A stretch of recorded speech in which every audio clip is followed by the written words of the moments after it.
Bienvenue dans le podcast de la douceur des hérissons. Je suis Sarah, spécialiste de la famille recomposée et de la belle méritée. Je vous accompagne pour transformer les épreuves de la famille recomposée en force, pour vous, votre couple, ainsi que pour les enfants. Je vous apprends à tirer bénéfice de cette place de belle-mère, ou de la famille recomposée en général, et à en faire la plus grande richesse de votre vie.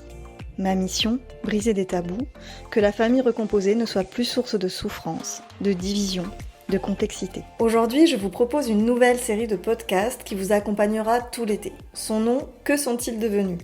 Dans ce podcast, vous aurez l'occasion d'entendre des témoignages inspirants de personnes qui ont participé à mes programmes d'accompagnement. Ils et elles ont généreusement accepté de partager leur expérience et les changements qu'ils et elles ont obtenus, vous offrant ainsi un aperçu concret des transformations possibles au sein des familles recomposées et du fait que cela puisse être une richesse pour vous. Pour ceux et celles qui ne le savent pas, je propose 2 programmes d'accompagnement pour répondre aux besoins spécifiques des couples et des belles-mères. Le programme Padma, qui est conçu pour les couples en famille recomposée, mais que les belles-mères peuvent suivre également seules sur 6 mois. Puis l'école des sorcières sur 4 mois, un accompagnement que j'adore, en groupe spécialement conçu pour les belles-mères, où elles passent de sorcières à sorcières. Ces programmes vous offrent des ressources et des outils pratiques pour vous aider à transformer les défis de la famille recomposée en opportunités de développement personnel et relationnel. Une rencontre profonde de soi-même pour une meilleure rencontre à l'autre. Vous y découvrirez des stratégies concrètes pour renforcer votre couple, améliorer la communication, être votre propre source de guérison et je pense à toutes les hypersensibles qui m'écoutent, entre autres. Rejoignez ce podcast Que sont-ils devenus pour entendre ces témoignages inspirants et découvrir comment mes programmes ont aidé ces personnes dans leur vie. Préparez-vous à être inspiré et motivé à entreprendre votre propre parcours de transformation et à vouloir faire de la famille recomposée et de vos épreuves une richesse. J'ouvre le bal des Que sont-ils devenus par Marie. Pourquoi ? Marie ose dire avec authenticité, profondeur et force ses difficultés à accepter sa belle-fille, sa jalousie, son envie de se cacher, son sentiment d'être rejetée. Dur tabou, encore aujourd'hui, d'oser en parler. Alors merci Marie pour ce témoignage qui, je le sais, et j'en suis certaine, inspirera d'autres belles-mères qui, comme toi, souffrent du fait de ne pas accepter leurs beaux enfants. Marie ose aussi parler des programmes de développement personnel qu'elle a suivis, des psychologues qu'elle a vus. Elle parle de ses angoisses, de sa difficulté à s'aimer, de son sentiment d'être bloquée lorsqu'elle m'a contactée. Et je sais que beaucoup pourront se sentir rejointes. Voilà, je vous souhaite une belle écoute. Merci encore énormément à Marie pour son témoignage. Merci pour ton investissement dans le programme. Je garde un merveilleux souvenir de nos 6 mois passés ensemble et je suis vraiment très heureuse d'avoir assisté à ta transformation. Donc merci encore. Bonne écoute à vous. Bonjour à tous et à toutes. Donc moi je suis une belle-mère d'une fille de 7 ans et je suis maman d'une petite fille de 2 ans et demi. Donc avant d'être belle-mère, j'étais déjà adepte des programmes de développement personnel. J'ai jamais été super bien dans ma peau et j'ai toujours manqué de confiance en moi. Et donc, je me suis inscrite à un tas de séminaires, mais j'ai jamais vraiment été jusqu'au bout.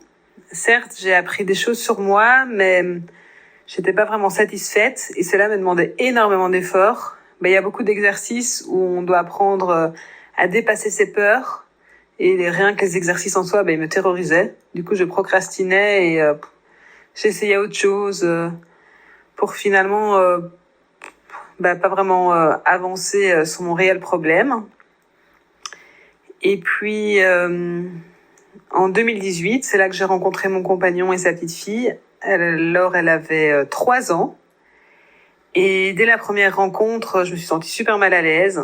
J'étais horriblement jalouse de la relation qu'elle entretenait avec son papa. Je me sentais mal et j'avais juste envie, c'était d'aller me cacher.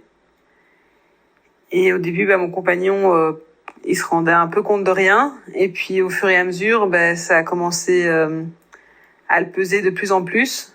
Il sentait bien qu'il y avait une différence. Elle est la semaine où elle était là, de la semaine où elle était pas là. J'étais pas la même. J'étais pas moi. J'avais, mon ego qui m'enfermait à l'intérieur de moi et qui me disait ne l'écoute pas, ne la regarde pas. Enfin, Ouais, c'était assez dur. Je perdais toute ma joie de vivre. Je parlais plus. Et du coup, les semaines où elle était là, je me vois encore rentrer du boulot et je tournais dans le quartier en voiture pour pas rentrer.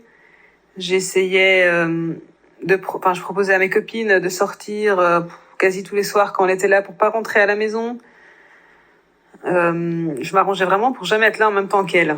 Je passais aussi du temps à pleurer dans ma chambre. Je me sentais super fort rejetée alors que franchement, il y avait aucun signe de leur côté qui faisait qu'ils me rejetaient. Et à chaque fois que mon compagnon passait du temps avec elle, je me sentais trahie. Franchement, ça a été une période très très dure psychologiquement.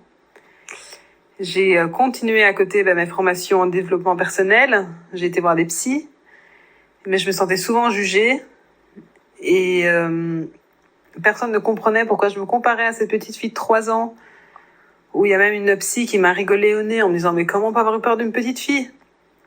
C'était assez compliqué. À la fin, j'avais plus envie... j'avais plus envie d'aller revoir les mêmes personnes parce que je voyais que mon problème, il avançait pas. Et le problème, j'étais toujours bloquée au point zéro. Et donc, c'est pour ça que je changeais de programme, de méthode, de psy pour finalement jamais avancer. Ensuite, je suis tombée enceinte et ma petite fille est née. Je me suis dit, une fois que je vais être maman, tout va changer. Ça a été le cas quelques mois, après la naissance de ma petite fille. Et puis, après, mes peurs sont revenues. Avec mon compagnon, on était vraiment au bord de la rupture. Il m'a obligée à aller consulter un psy encore. Il m'a dit que je devais lui montrer des signes que maintenant ça allait aller. Il m'a mis un ultimatum. Et puis là, j'étais un peu complètement déboussolée. Et je suis tombée sur le profil de Sarah. J'ai vraiment lu des témoignages poignants. J'ai montré à mon compagnon et j'ai dit voilà, c'est la solution. Et j'ai contacté Sarah un peu en lui expliquant qu'elle était ma dernière chance. Et là, de son côté, j'ai tout de suite senti une vague de bienveillance. Tout ce que je racontais, de ce qui se passait dans ma famille, elle comprenait. Elle m'a vraiment pas jugée. Elle trouvait une explication à tous mes comportements. Pour elle, c'était pas normal, mais oui, elle voyait vraiment des solutions pour m'aider. Et donc, j'ai pris le programme Padma de 6 mois. Malheureusement, mon compagnon n'a pas fait avec moi. Je pense que ça aurait pu nous aider davantage. Enfin, donc voilà, c'était en janvier 2022 que j'ai commencé. Et là, la théorie, ça m'a tout de suite parlé. Il y avait des exemples concrets avec des belles-mères. Je me sentais enfin comprise. J'arrivais à l'appliquer dans ma vie du quotidien. Dans les moments plus compliqués, je pouvais toujours contacter Sarah qui est ultra disponible. Et en plus, tout de suite, elle comprend le problème et les besoins de tout le monde. Elle voit clair et ça apaise tout de suite tous les membres de la famille. Et contrairement aux autres programmes que j'ai suivis, celui-ci, j'ai été jusqu'au bout. Et même quand la motivation n'y était plus, Sarah, elle vient vous rechercher. Elle a le flair pour sentir les moments compliqués, car déjà, même maintenant que j'ai fini le programme, parfois il y a des moments plus compliqués dans ma vie, et là, je reçois un petit « coucou, ça va ?» Et tout de suite, elle prend encore du temps pour me faire des petits rappels et taper sur le clou. Ce que j'ai bien aimé dans le programme de Sarah, c'est que c'est assez terre à terre, donc c'est vraiment la base, les émotions, les besoins, l'écoute de soi. Elle ne nous demande pas de faire des choses impossibles, et donc c'est vraiment petit à petit qu'on avance. Je pense qu'avec ce programme, j'ai pas seulement appris sur moi, j'ai aussi appris sur la famille recomposée. J'ai pas seulement appris sur la famille recomposée, j'ai aussi appris énormément sur moi. Et même si aujourd'hui j'ai fini le programme, j'apprends encore tous les jours plein de choses sur moi. Je pense qu'aujourd'hui, je peux pas dire que ma relation avec ma belle-fille soit au top, mais j'ai plus besoin d'aller me cacher quand elle est là. Je peux me sentir chez moi. Même quand elle passe du temps avec son papa, moi, je peux me sentir en sécurité de mon côté. Et on a quand même, des moments très intenses dans notre vie. Et souvent, c'est c'est après un petit entretien avec Sarah. Je sais pas comment elle fait, mais elle arrive à déprogrammer ou à reprogrammer en quelques instants des choses dans mon cerveau. Et puis, je pense que depuis que j'ai rencontré Sarah, il m'est arrivé quand même des périodes où j'avais le sourire jusqu'aux 2 oreilles alors qu'il se passait rien de spécialement fou autour de moi. Mais ouais, j'arrive à revoir les belles choses qui m'entourent, avoir plus d'énergie. Franchement, elle est incroyable. Et en tout cas, si vous hésitez à prendre le programme, ben moi je vous le conseille, sans hésitation. Et je voudrais bien remercier Sarah encore et de me montrer toutes les belles choses qu'il y a en moi. Gros bisous à tout le monde. La douceur de l'héritage.